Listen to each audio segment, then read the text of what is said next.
is Noah Kravitz from Oxford. We will talk about sets with few subset sums. Noah, please. All right.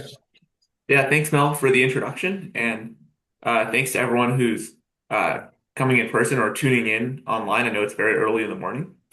So I'll talk about some pretty recent joint work with Ruben Carpenter and Colin DeFont.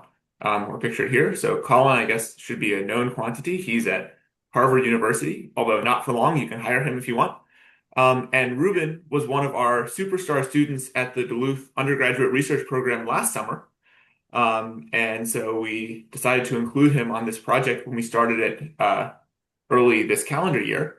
And yeah, we got some results that I like quite a lot about sets with few subset sums. It's a very simple topic with easy to state problems, and somehow no one had looked at it before from the way we looked at it. So we were able to get some things that we think are fairly foundational. So let me set the stage by talking about inverse and stability theorems as they appear in math generally, and particularly in additive combinatorics. So as you know, there are many inequalities in mathematics. And whenever you have an inequality, you might want to know when equality holds. So this is called the inverse problem. So I have an equality, when does equality hold? And you might, once you know that, also ask, when is equality close to holding? And this would be termed a stability theorem. So for the sake of concreteness, let me give an example of this. Suppose you have a finite set A in the real numbers, and you look at the sum set A plus A. So this is a familiar object for people in this conference. And it's easy to show that the size of A plus A is at least 2 times the size of A minus 1, because you can just write down this many elements that are all distinct. Now you might ask, okay, when does equality hold? This is the inverse theorem. And it's easy to show that equality holds if and only if your set A is an arithmetic progression. So this means you have quite a lot of structure. What about the stability theorem? Well, the stability theorem says, the stability question is asking, what can you say about A if A plus A is somewhat small in some precise sense of small? And what we end up showing is that A has to resemble an arithmetic progression. So we have this characterization of exactly when equality holds. And you want to say that if equality almost holds, then the structure of your set A has to be somehow close to the extremal structure that gives you exact equality. So this is very vague, and there are 2 regimes that I know of where this has been made precise. The first regime is the regime where A plus A is very small, and this is what's covered by Feynman's 3k minus 4 theorem. And it says that if the size of A plus A is at most 3 times the size of A minus 4, then A has to be contained in a short arithmetic progression, in particular an arithmetic progression of this length. So this is a very sharp sense in which A has to look close to being an arithmetic progression. Now, the second regime is the moderately small regime, and this is what's covered by the Feynman-Rouget theorem. And here, we just assume that the size of A plus A is at most some fixed constant C times the size of A. In particular, this constant C could be much bigger than 3. And what we conclude from Feynman-Rouget is that A has to be contained in a generalized arithmetic progression of bounded rank, bounded in terms of C, and the size of this arithmetic progression is at most some constant times the size of A. In other words, A is a dense subset of an arithmetic progression of bounded rank. So for the purposes of this talk, and I'll clarify a little bit later, you could think of a generalized arithmetic progression as just taking a high-dimensional grid, a grid whose dimension is this thing I'm calling the rank, and then just taking a projection into the integers. Okay, so this is what I mean by inverse theorems and stability theorems in the case of this example of sets of small double. And what I want to talk about today is the analogous problems where instead of looking at sum sets, A plus A, you look at the set of subset sums of A. And you can ask about these inverse and stability theorems. So what are these subset sums? Suppose we have a finite subset A of an abelian group. Then the set of subset sums of A, which we denote Fs of A, is the set of all things you can get by taking a subset B of A and then adding up the things in B. So here's an example. If my set A is 1, 2, 3, then by taking subset sums, I can get everything from 0 up to 6. So I always have 0 coming from the empty set. And 6, for instance, I get by adding up all of the elements. I take the whole set. If I have my set being 1, 2, 4, then the subset sums give me everything from 1 through 7. Um, okay. Right. It turns out that this one through six, sorry, this seven element set is the smallest thing you can possibly get as a set of subset sums of three positive real numbers. And here, this eight element set is the biggest thing you can get because here all eight subsets give me distinct sums.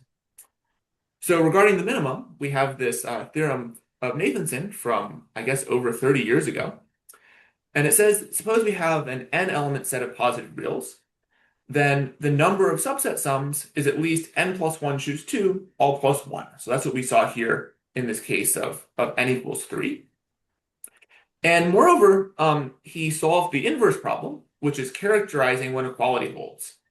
And as long as n is at least 4, equality holds if and only if A is a homogeneous arithmetic progression. Remember, an arithmetic progression is just a bunch of numbers with fixed difference between them. And a homogeneous arithmetic progression is one that would pass through 0 if you extended to one more term on the left. So it's of the form a, 2a, 3a, up to na. And here it's some positive a because our set is in the positive reals. So the question we're asking is how small can the set of subset sums be? We have this inequality.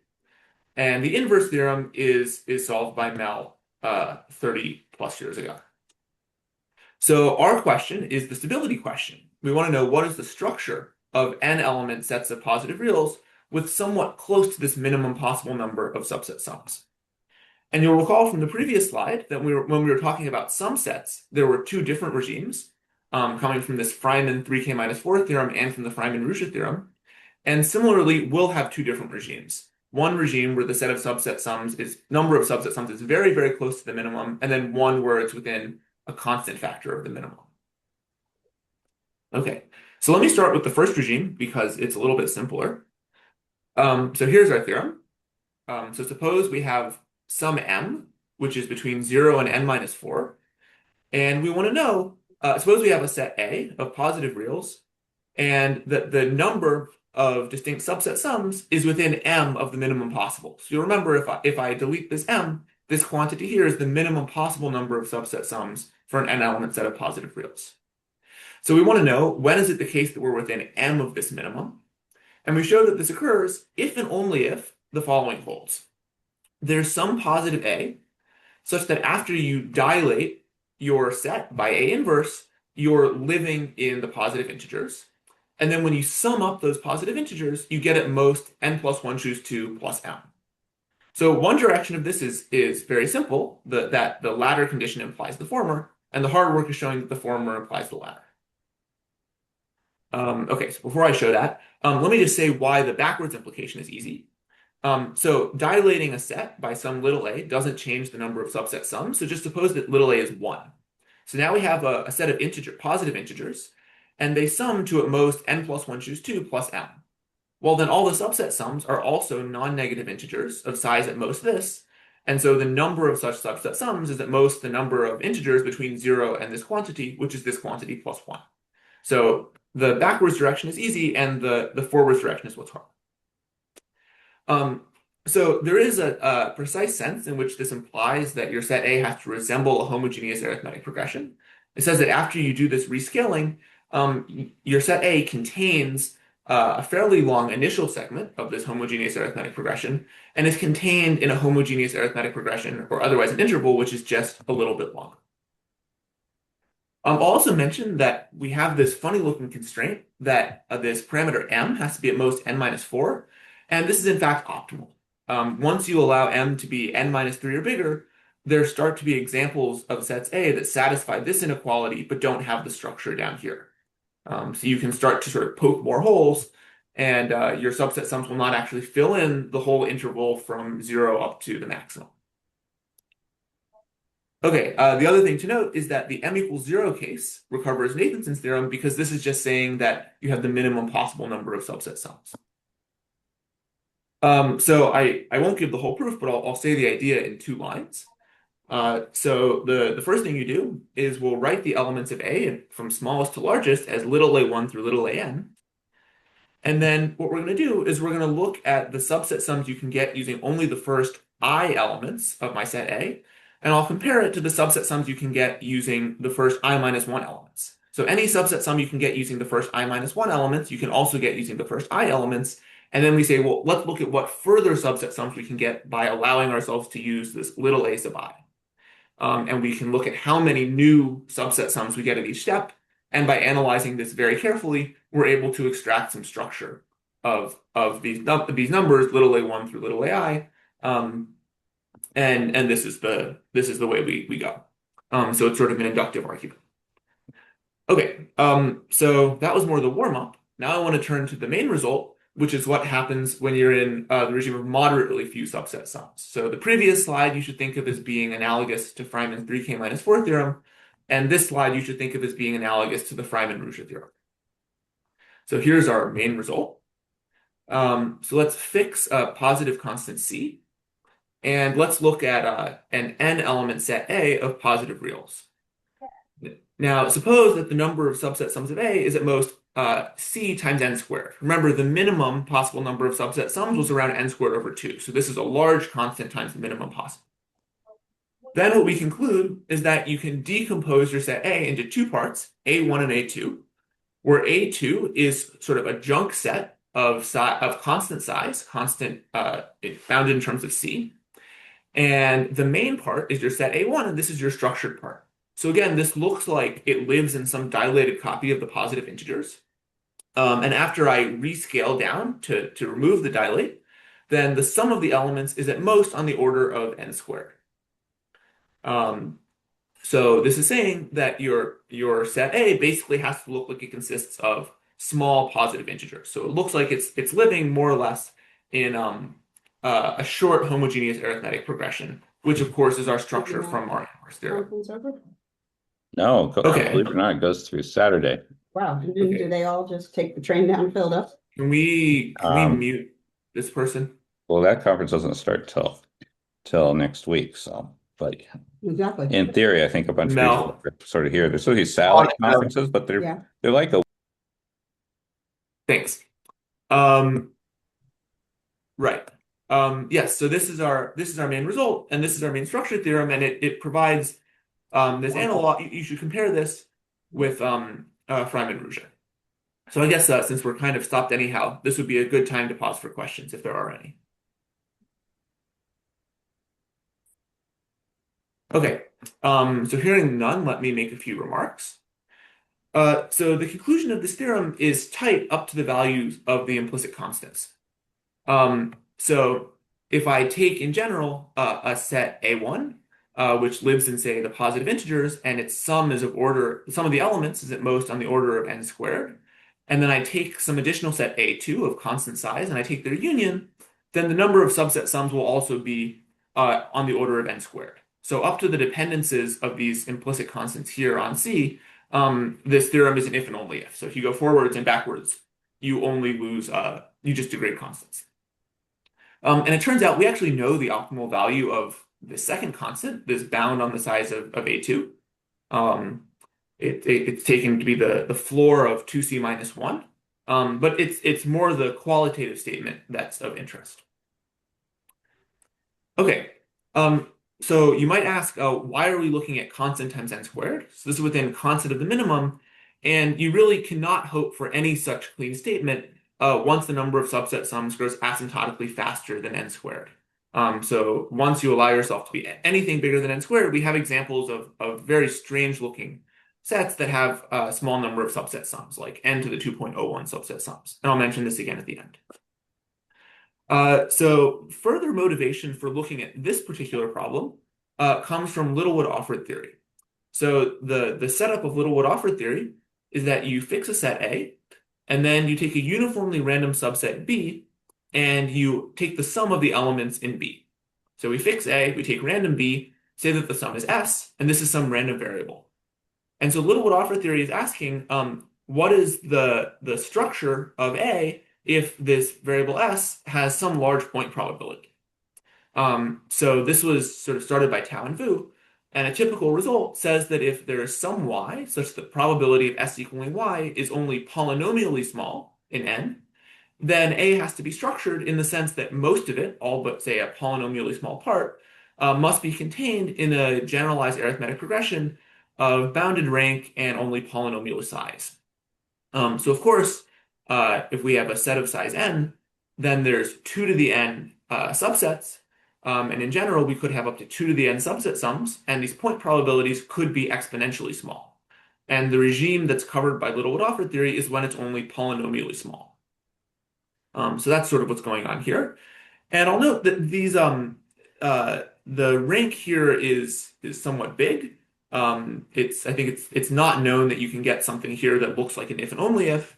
And we have this polynomial size loss, so you're very far from saying that you're dense in this GAP. It's just that you're sort of contained in this GAP, but the GAP is really, really quite large. So if you want to compare this to our theorem, we have a stronger hypothesis, and correspondingly, we're able to obtain a stronger conclusion. So Littlewood-Offord hypothesis is that there's some popular value, so there's some y, such that there's a big probability of S equaling y. And our hypothesis is just saying that we have small support for this random variable. In other words, there are very few possible values for this sum S. And of course, if you have only, say, quadratically many possible values, then one such value by pigeonhole will be attained with probability at least 1 over n squared. So our hypothesis on the support is stronger, and we obtain a correspondingly stronger conclusion.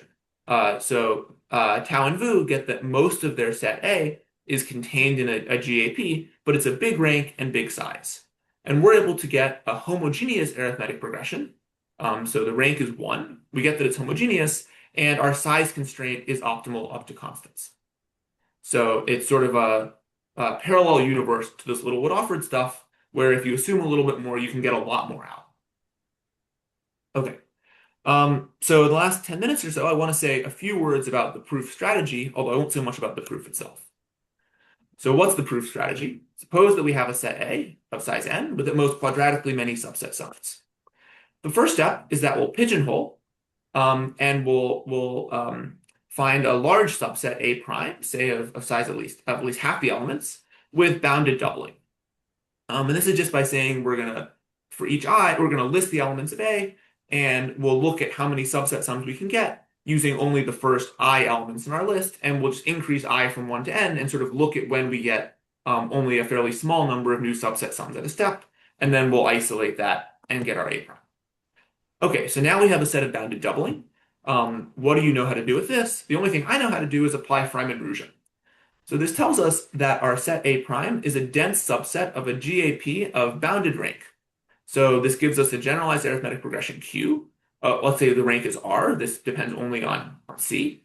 And the size is only a constant factor bigger than A prime, so n. So thinking again about what it means to be a GAP, that means that this GAP is the image of a projection under a projection of some box Q tilde, which lives in Z to the R. So I have my high dimensional grid, and this Q prime has size, Q tilde has size linear in n, and we project it to the real numbers to get Q. And we can assume that this is proper, and so we can identify our set A prime with its lift A prime tilde, which lives in Q tilde. So we had our set A prime living in this GAP, and then we just imagine lifting it to this higher dimensional picture where now A prime is a subset of this box, a dense subset of the box. The next step is a technical cleaning step. So it may be that we want to show that for our third step, we want the hypothesis that our set A prime is genuinely R-dimensional. We're living in this R-dimensional space. But it's possible that after you do this lifting step, there's some proper subspace that contains almost all of your set A prime tilde. So if so, we'll just iteratively pass to this subspace, and we can reduce to the case where no proper subspace of R to the R contains more than half of our set A prime tilde. Okay, that's not so important. What's very important is the following step, and we show that under this sort of non-degeneracy hypothesis, the number of subset sums actually expands by a power of R plus 1. So we have this set A prime tilde of size around n living in R to the R in this grid. And when we take its subset sums, we're going to get n to the R plus 1 subset sums. So this is the same growth rate that you get if our set A prime tilde was actually this R-dimensional box. And I'll come back to this in a moment. And then the fourth step is taking this information and trying to return it to the real numbers. So we got some information about subset sums of A prime tilde, but what does this tell us about the subset sums of A prime? So let's write pi for this map, which sent our box Q tilde to our arithmetic progression Q. And this is the same map pi that sends A prime tilde to A prime. So let's write it as sending x1 through xr to t1 x1 plus dot dot dot plus tr xr, where t1 through tr are some real numbers. And what do we know? Well, we know that fs of A prime tilde is quite large from step 3. But we also know that fs of A prime, which is the projection under pi of fs of A prime tilde, is quite small. So fs of A prime is a subset of fs of A, which we assumed has only quadratic size. So we have something of size n to the r plus 1, we project it onto, and it gives us something of size quadratic, which means that the projection has to be very non-injective, has to have some large fibers. And so we have this somewhat larger box where we dilate Q tilde by a factor of n. This certainly contains A prime tilde.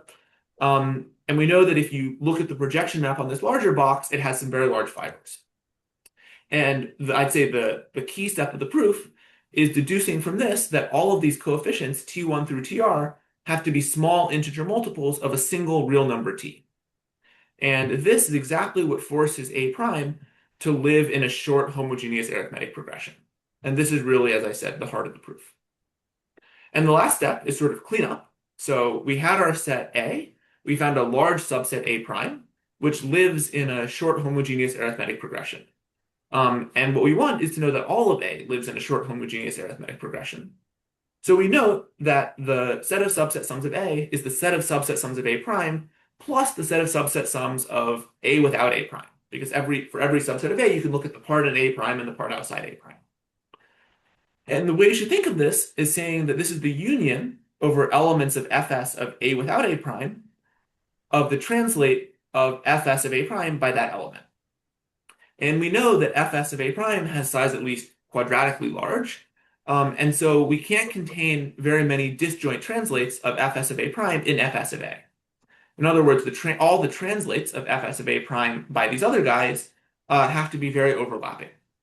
And if we analyze this carefully, we end up deducing that the remaining elements of A are all small rational multiples of this scaling t. So we had that A prime lived in the small integer multiples of t, and then we deduce that the rest of A also lives in the small rational multiples of t, except for a very small junk set.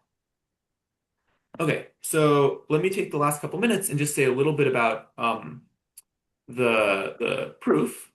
So here is our expansion step. This was step 3. So we suppose that we have an n element set in R to the d. And we suppose that each proper subspace, that the set A is not concentrated on a proper subspace of R to the d. So it's at most a 1 minus epsilon fraction in any proper subspace. And then the conclusion is that A expands by a factor of n to the d plus 1 when you take subset sums. So you can think of this as a removal lemma, and it's saying that the only way the number of subset sums can be little o of n to the d plus 1 is if there's some proper subspace that contains all but little o of n of the elements of A.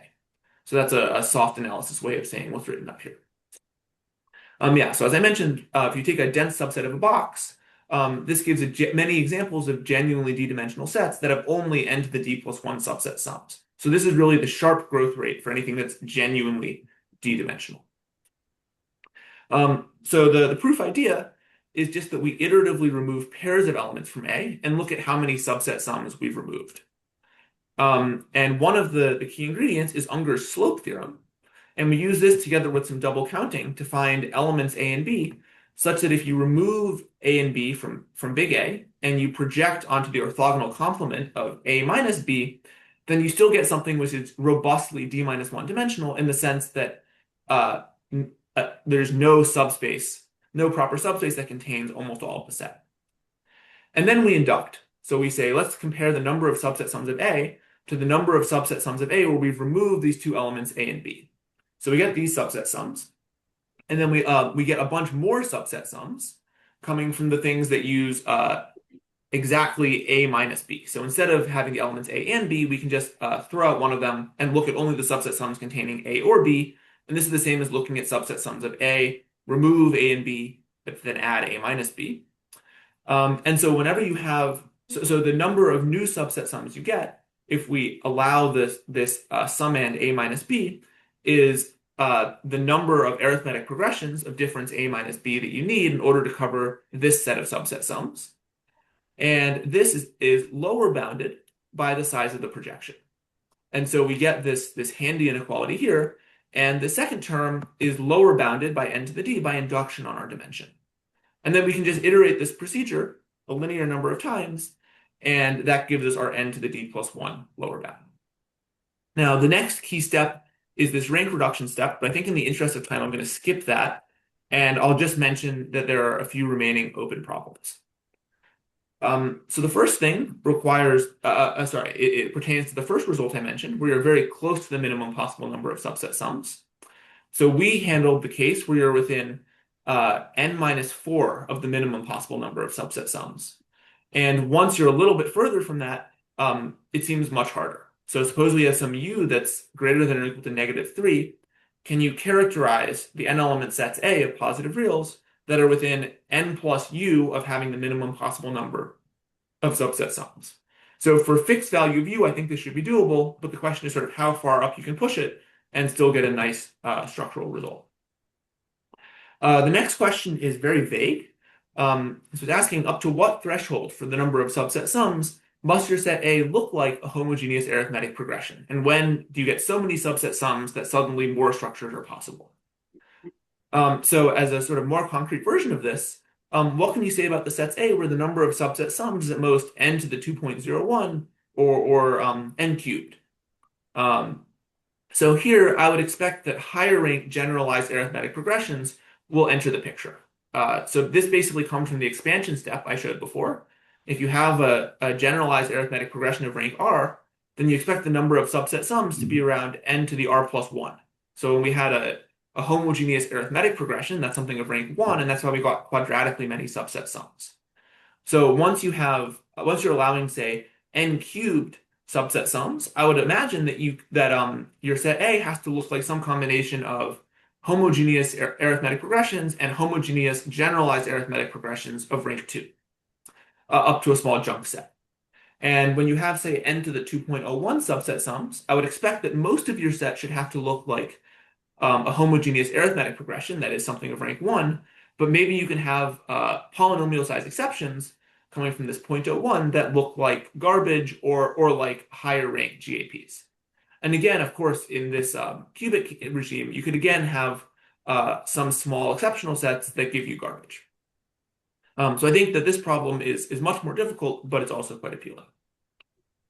And then the last thing is a very concrete conjecture that sort of arose while we were thinking about this expansion step.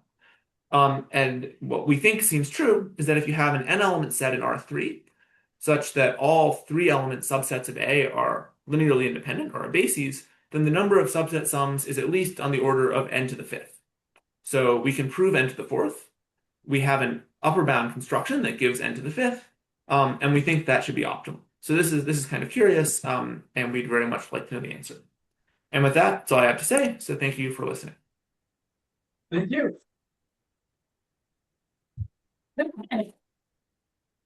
Are there any questions for Noah? Is that 2.01 because you expect the threshold to be 2? Sorry? Is that 2.01 there in the third point when you sort of said I expect the threshold for the second point to be 2? Yeah, so in general, if you look at something that's like n to the k, I expect that you'll see generalized arithmetic progressions of rank up to floor of k. So yeah, so this is basically the first instance of something bigger than 2, and therefore I don't know how to deal with it. Does that answer your question? Yeah. Other questions for Noah? Yes. Feynman have a conjecture for small doublings up to like 10/3 of A. Do you have a similar kind of a conjecture range for U? Right. So I guess there's two answers to this question. So one is coming from this result here. So if you're within n minus 4 of the minimum, then we can really give this sharp if and only if characterization. And then once you're n minus 3 or more away from the minimum, we lose it. But maybe the better answer to your question actually comes here. So, okay, so this is our second theorem. And you might ask, what's the condition for the size of this junk set A2 to be 0? In other words, what is the condition where you know that all of A1 has to be contained in a dilate of a short interval? And this we actually know precisely. So I don't remember off the top of my head what it is, but we can write down a formula for the maximum possible size of A such that, sorry, the maximum possible number of subset sums such that knowing that A has at most that many subset sums forces A2 to be empty.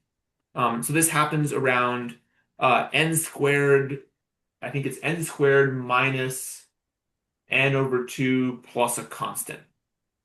And that's sort of the sharp threshold for when the entire set A has to be contained in a short homogeneous arithmetic progression and when you don't have any exceptional elements.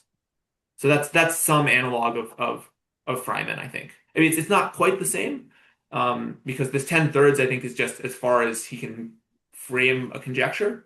But here there is a sort of sharp phase change in terms of what it looks like qualitatively. Thank you, Noah. So your last conjecture is for R3, right? Yes. What happens in R2? In R2, everything's easy. So here, as long as you know that at least 1% of the points, that no line contains more than 99% of the points, then you immediately get that there's n cubed distinct subset sums. And this is optimal. So it's sort of a difference between, so it's the fact that d plus 1 and 2d minus 2 happen to be the same in this case. Thank Sorry, you. d plus 1 and 2d minus 1 are the same when d is 2, and they're different when d is 3. Okay, Yeah. okay, Thank you all. Yeah.